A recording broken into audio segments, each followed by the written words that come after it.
third time in 5 years, the Los Angeles Clippers and the Dallas Mavericks will be matched up in the first round.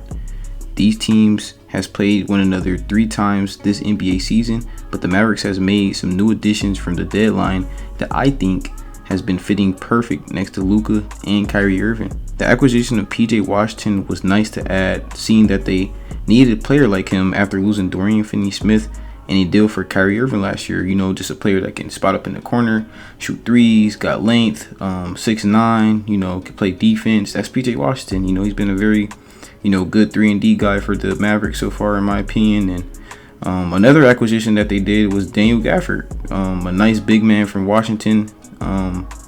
Didn't give up too much to get him, and he's just a great player. He grabs a lot of rebounds, and he's a true lob threat, especially next to Luka Magic.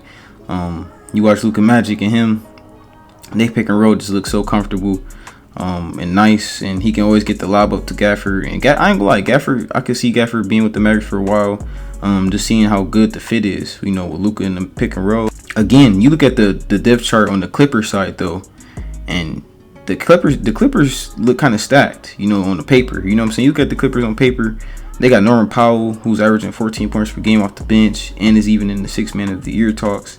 They have Bones Highland, who just scored 24 points in the first half alone and ended the game off with 37 points. He barely plays, and they got guys that can pop off for 40.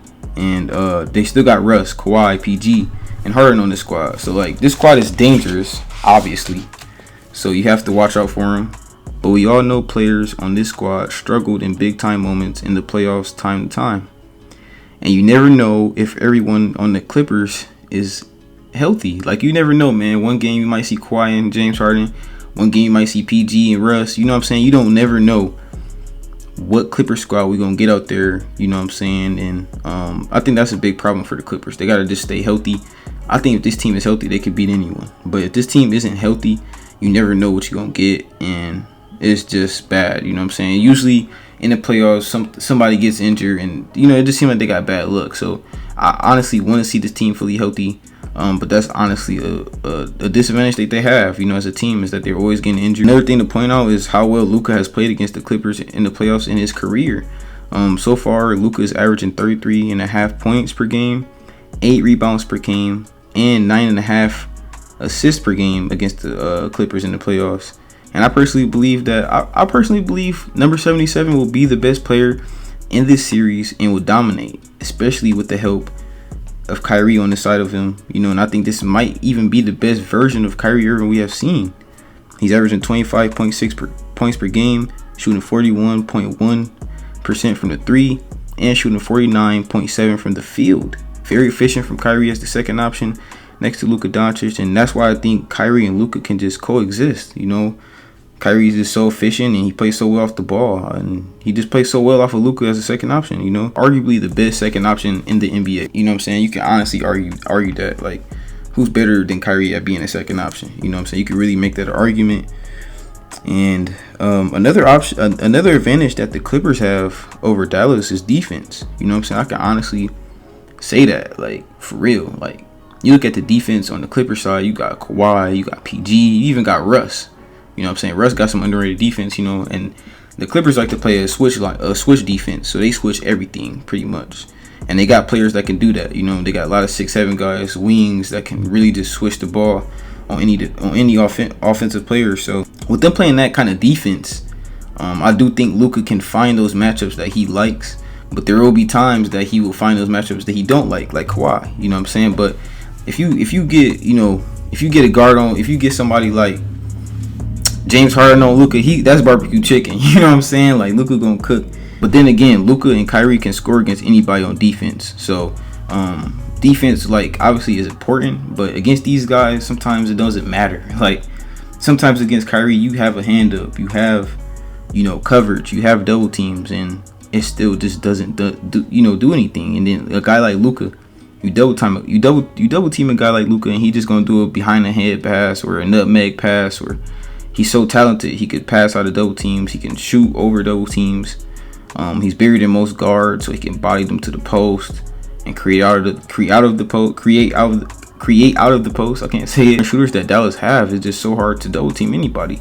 You know, they have so many snipers: Tim Hardaway, PJ Washington, Dante Exum even been playing pretty well for the Dallas Mavericks. And I also think Kawhi has to dominate. Like Kawhi has to play almost like how he played defense on LeBron that one series back when he was on San Antonio. He gotta play some elite, like top tier Kawhi defense on Luka, and dominate the ball on both sides, even on offense. You know, I feel like to win this series, because Luka is just that good. You know, I think Kawhi has to take the assignment of guarding Luka Doncic the whole series, and he has to try to slow Luka down the whole series. You know what I'm saying? Because you let Luka get comfortable, it's over. You know what I'm saying? Luka's going to get, and that's just most likely going to happen. He plays at his own pace. And you look at his history against the Clippers, nobody has really been able to slow this guy down. And another thing to point out is that the Mavericks is red hot right now in and out the regular season. They actually in and out the season on the right note. You know what I'm saying? They looking like they ready for the playoffs. Like, this team has won 8 of their last 10 games, so you can say that the Mavericks has been red hot to end the season. And this team just look like it's got a nice flow. You know what I'm saying? And it's starting to this team is starting to look more comfortable on the floor together, and that's like very scary. Like, you see Luka just throwing lobs up to Gafford. You see Kyrie just, you know, getting clutch. You see Kyrie getting more comfortable as a second option next to Luka. Like, I like to see these things. You see Kyrie playing more games. I think he's played 58, 59 games this season, compared to 40 last season. So we know Kyrie been getting talked about a lot about his availability, and he has been here this season for the most part. Okay, and if he can be here for the playoffs, we have to salute to Kyrie, because Kyrie has got bashed by the media time and time again. And I think it's about time we give Kyrie his flowers. You know, Kyrie has done a full 360 and has definitely bought into being with the Mavericks. Signed an extension this summer to stay with the Mavericks long term. We all know he was looking for a long term contract, so I'm glad to see Kyrie get that contract. But like I said, it's scary to see them, you know, find that continuity that they starting to find. And but I got this series going to 6 or 7 games. You know what I'm saying?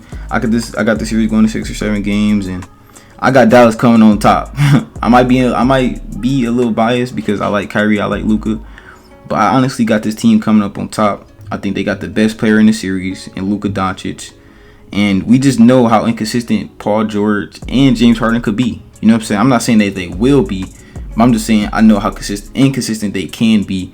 And I know how great Luka is. You know what I'm saying? And Kawhi gonna need some help, because Luka crazy, and Kyrie has been looking like a very, very great second option. And I just know Luka will show us he's the best player in the series. I just know he will. So you guys let me know down below in the comments how you feel about this series. This is like the only playoff series that's set in stone right now. So I had to make a quick video on the preview of it.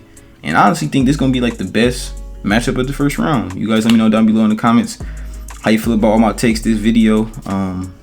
You guys let me know down below in the comments who you got winning this series, Clippers or Mavericks. I got Mavericks. You guys smash the like button if you guys enjoyed this video. Leave me a comment down below what you want to see next. I love you guys. Until the next one. You did.